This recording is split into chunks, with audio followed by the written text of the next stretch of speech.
jobs, went to a different carrier. They said, oh, you have Guardian. Oh, great. Well, that Guardian plan was the pits because it paid nothing when you were out of network.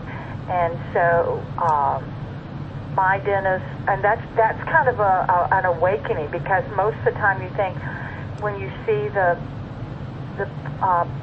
plan summaries where it says, oh, in or out of network, you still get the 180/50 coverage. Well, not really. And even when you try to get the more details, you find out that if a dentist is out of network on some of these plans that they offer, because, Guardian will offer, 100 different plans,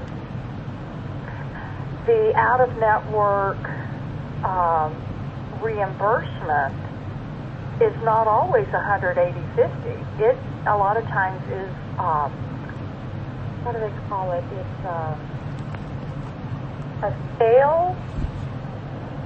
A what? Sorry. Well, there's a limitation. So, like, they'll say, well, we'll cover 100% up to a max of $50. Okay. In network, it would have been $200.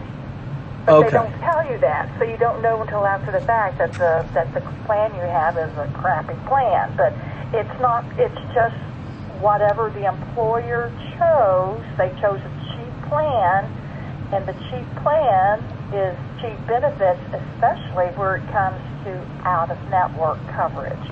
And a lot of employers don't understand that, and a lot of times that information is hidden even from the broker. You really have to dig to find out.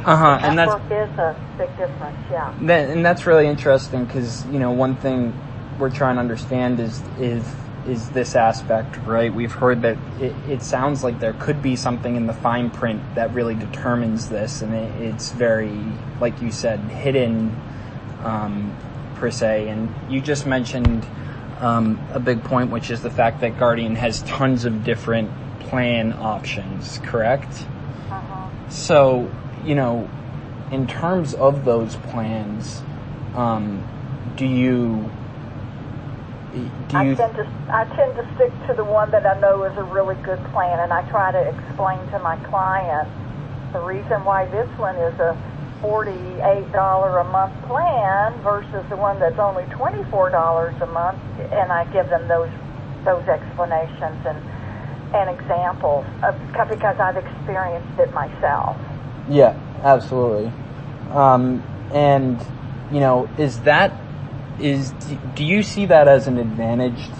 Because for Guardian having all these different tiered plans per se. Well, their plan, it's a little unusual to explain how they're, because they have that NAP plan versus a value plan. Are you familiar with that?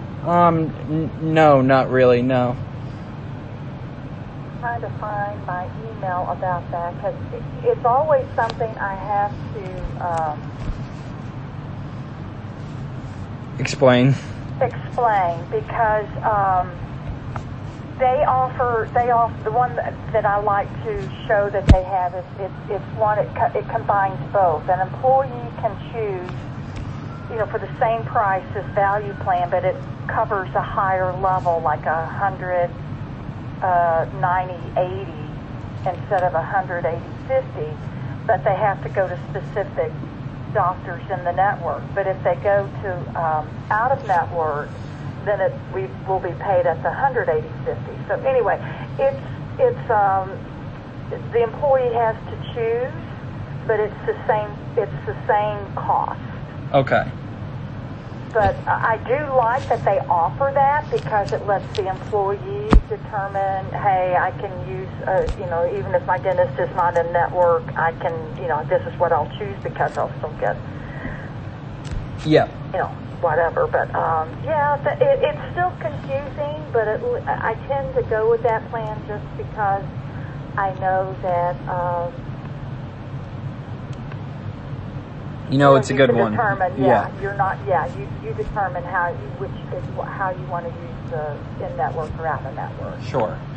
And that first, you said it was called MAP. It's NAP, as in National, NAP.